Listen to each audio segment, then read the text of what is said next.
चुनावी साल में सीएम नीतीश कुमार को मिला बड़ा झटका। जदयू नेता वीआईपी के हो गए। जो यहाँ बिहार में इसी साल विधानसभा का चुनाव होना है और चुनाव से पहले सभी दलों में तोड़ जोड़ का खेल जारी है। इस बीच जदयू को बड़ा झटका लगा है। दरअसल आज जदयू के पूर्व प्रवक्ता सुनील सिंह ने वीआईपी पार्टी का दामन थाम लिया। पार्टी प्रमुख मुकेश सहनी ने उन्हें अपनी पार्टी की सदस्यता दिलाई और जब वो पार्टी की सदस्यता दिला रहे थे उस दौरान सुनील सिंह ने भी खूब बोला। आप सुनिए पहले क्या कुछ कह रहे हैं सुनील सिंह। और एक रीजनबली बिजी चिकित्सक था। 15 वर्ष पहले नीतीश कुमार जी के सुशासन बाबू की छवि से प्रभावित होकर राजनीति में आया। मैं जदयू में 15 वर्षों तक रहा। ज्यादा समय तक प्रवक्ता था, चिकित्सा प्रकोष्ठ का अध्यक्ष था, महासचिव था और वहां पर था। लेकिन हर व्यक्ति की एक उम्र और एक अवस्था होती है और उनका एक समय होता है। नीतीश जी की शारीरिक और मानसिक स्थिति जो हुआ तो एक उम्र के कारण वो अब सुशासन बाबू की छवि के लायक नहीं रहे। वो परफॉर्म नहीं कर पा रहे थे। एक अंदर में कार्यकर्ताओं का सम्मान नहीं हो रहा था।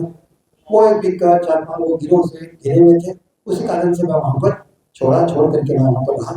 और उसके बाद हमारी मुलाकात सर मुकेश सहनी सर से भी इसका हमारे पास आँख देखा गया है और आँख में इनके मैंने छवि देखा पूरे बिहार की। और जिधर जो इनका आँख घूमता था पूरा बिहार उधर ही घूमता था। मैं देखा इनसे मिला, काफी प्रभावित हुआ। फिर हम लोग चिकित्सक मीटिंग किए। डॉक्टर विनोद है, फिजिशियन है, इंटेंसिविस्ट है, इनका अपना हॉस्पिटल है और यहाँ डॉक्टर अमिताभ है, सर्जन है और अन्य कई डॉक्टरों के साथ इनकी मीटिंग हुई। इनके जो बिहार के लिए इनके जो व्यक्तित्व से सारे डॉक्टर चिकित्सक लोग इंटेलेक्चुअल प्रभावित हुए और हर एक टॉपिक पर जो सुशासन का जो असली मॉडल होना चाहिए वो मॉडल था इनका। और हर चीज पर उनके बहुत बेबाकी से चिकित्सकों के बीच संवाद करके एक अपनापन के साथ एक हर चीज पर 4-5 लाइन पे हर टॉपिक पे इन्होंने अपना दिया। इनका विजन बिहार के लिए क्या है। निश्चित ही सारे चिकित्सक बहुत प्रभावित हुए सर आपसे और उस दिन लगा कि हम लोग सब सर के साथ ज्वाइन करेंगे। और हमारे सारे चिकित्सक और लोग लंबी थी। एक तो चिकित्सा की बात हुई, अनइंटेलेक्चुअल से हम लोग जब बात करते हैं हर जगह वहाँ पे तो उसमें सर की छवि और सर का अपना व्यक्तित्व का प्रभाव, इस कारण से हम लोग प्रभावित होकर इस पार्टी में आए और मुझे जोड़ने वाले हैं। और इस पार्टी का मैं एक सिपाही के रूप में अपने नेतृत्व का आदेश मांग करके इसके साथ मैं रहूंगा इस पार्टी में। और यहाँ पर आप देखेंगे कि जैसे कि अभी जो मौजूदा हालात है उसमें अगर हम लोग चिकित्सक के बारे में कहा जाता है कि अमुक वर्ष पहले चिकित्सक पलायन करते थे एक चीज समझ करके, लेकिन कहाँ चिकित्सक के पलायन की स्थिति तो अभी है। लॉ एंड ऑर्डर जितना खराब है, आप देखे होंगे लॉ एंड ऑर्डर में अभी जो कांड हुआ वो लॉ एंड ऑर्डर का ही देना है। ये सारे लोग हत्या बलात्कार हो रहे हैं लॉ एंड ऑर्डर। इसके ऊपर में जो लोग इंजर्ड होते हैं उनको इलाज करने की जो स्वास्थ्य व्यवस्था का हाल है, बदहाली आप देखते हैं। और हर जगह नाम पे ना तो कहीं पर एक खाली किसी कारणों से एक बिल्डिंग है वो देखिए ना वो सुसज्जित है, न उसमें 60 शैय्या है, न उसमें चिकित्सक है और न उसमें तल्लीनता है।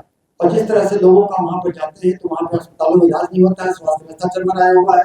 और आप देख रहे हैं कि सभी सुशासन के हाल जाते हैं। इसे सोच करके हम लोग बहुत आशा के साथ पूरा बिहार हमारे मुकेश सहनी सर की तरफ आशा की निगाह से देख रहा है कि बिहार में डिलीवर होगा।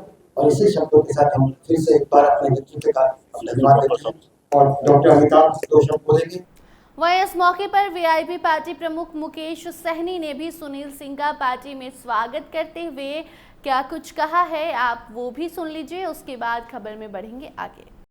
आप हाल फिलहाल में ही आपने देखा होगा घटना हुआ। इस सरकार पे विजन का कमी है।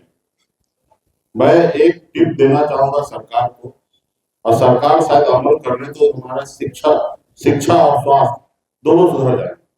हम स्वास्थ्य की बात अगर करते हैं तो आप बिहार में कहीं भी पता कर लीजिए कि अगर ब्लॉक लेवल पे हॉस्पिटल में अगर लोग जाते हैं इलाज कराने के लिए तो 1 मिनट भी देरी नहीं करके उसको जिला में रेफर कर देते हैं। और जब जिला में जाएंगे तो जिला वाले लोग जो है 1 मिनट भी देरी नहीं करेंगे, इलाज भी नहीं करेंगे, जांच भी नहीं करेंगे, सीधा वो पटना रेफर कर देंगे। आप बताइए एक परिवार एक अपने पेशेंट को अपने बच्चे को लेके कहाँ बवाएंगे। ये सरकार का जवाबदेही होना चाहिए कि अगर प्रखंड लेवल पे अगर रेफर करने की आवश्यकता है तो सरकार उस पेशेंट को उठाकर जिला में लेके जाया जाए। और जिला हमारा इतना स्ट्रॉन्ग होना चाहिए कि उसको पटना में रेफर करने की आवश्यकता नहीं होना चाहिए। अगर किसी कारण अगर पटना में रेफर कर रहे हैं तो पहले उनको पता करना चाहिए कि पटना में बेड खाली है या नहीं है। और नहीं खाली है तो वहीं पे उनको उपचार करना चाहिए। अगर खाली है तो आप एक पेशेंट को एक परिवार के हवाले कैसे छोड़ दे रहे हैं? पटना में कोई भी कोना से अगर पटना आना है 6 घंटा 8 घंटा 10 घंटा लगना है, आप बताइए 10 घंटा में पेशेंट आते आते रास्ते में दम नहीं तोड़ देंगे? तो दम तोड़ देंगे। तो इस सरकार का जवाबदेही होना चाहिए, डॉक्टर का जवाबदेही होना चाहिए कि अगर जिला लेवल से अगर पेशेंट को पटना में शिफ्ट करना है तो वो सरकार और पदाधिकारी का जवाबदेही होना चाहिए कि पटना तक उनको सही से सारा ऑक्सीजन लगा के अपने एम्बुलेंस में यहाँ पे उनके लिए बेड पहले सुनिश्चित कर लेना चाहिए, फिर यहाँ पे रेफर करके उनको एडमिट कराना चाहिए।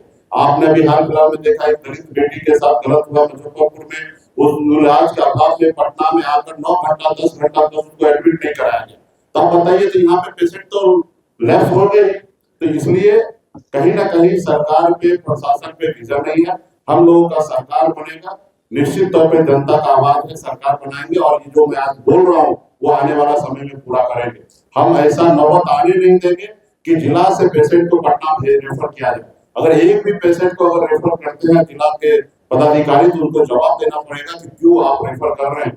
अगर रेफर भी कर रहे हैं तो जिला में जितने भी पदाधिकारी हैं, जितने भी डॉक्टर हैं, उनका जवाबदेही है कि पेशेंट को पटना तक लाना, ना ही कि किसी परिवार को लाना, वो कहाँ से एम्बुलेंस ढूंढेंगे क्या होंगे। तो यही सोच के लेकर मैं आने वाला समय में डॉक्टर का एक बहुत बड़ा फौज में खड़ा करना चाहता हूँ अपनी पार्टी में, क्योंकि हम देख रहे हैं कि पूरे बिहार में गरीब समाज के लोग ही दवा के अभाव में, इलाज के अभाव में दम तोड़ रहे हैं। हम लोगों के एक आदमी को एडमिट कराने में हम लोगों को पसीना छूट जा रहा है। तो इसके लिए भविष्य में ऐसी गलती ना हो, हमारे बिहार के लोग इलाज के अभाव में मरे नहीं। इसके लिए आने वाले समय में एक बड़ा मैं अपने पास डॉक्टर का फौज बनाना चाहता हूँ, विंग बनाना चाहता हूँ, और मैं आने वाले समय में हमारे सुनील जी जो है वो लीड करेंगे पूरे प्रदेश को।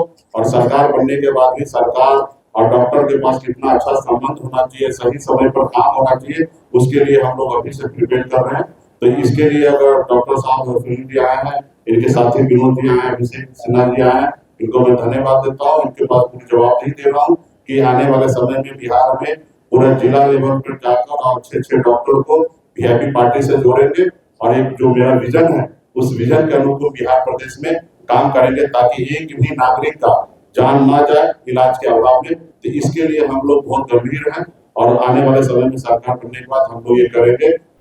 तो देखिए, एक तरफ मुकेश सहनी विधानसभा चुनाव में 60 से 70 सीटों की डिमांड पहले से महागठबंधन में कर चुके हैं, वहीं उन्होंने खुद को कई मौके पर बिहार का अगला डिप्टी सीएम भी बताया है। हालांकि महागठबंधन में किसे कितनी सीटें मिलती हैं ये तो देखने वाली बात होगी, मगर उसके पहले जो ऐसी स्थिति दिखाई दे रही है इससे तो साफ पता चलता है कि नीतीश कुमार की मुश्किलें बढ़ने वाली हैं, क्योंकि पार्टी के नेता अब जदयू से उब गए हैं और दूसरी पार्टी में शामिल हो रहे हैं।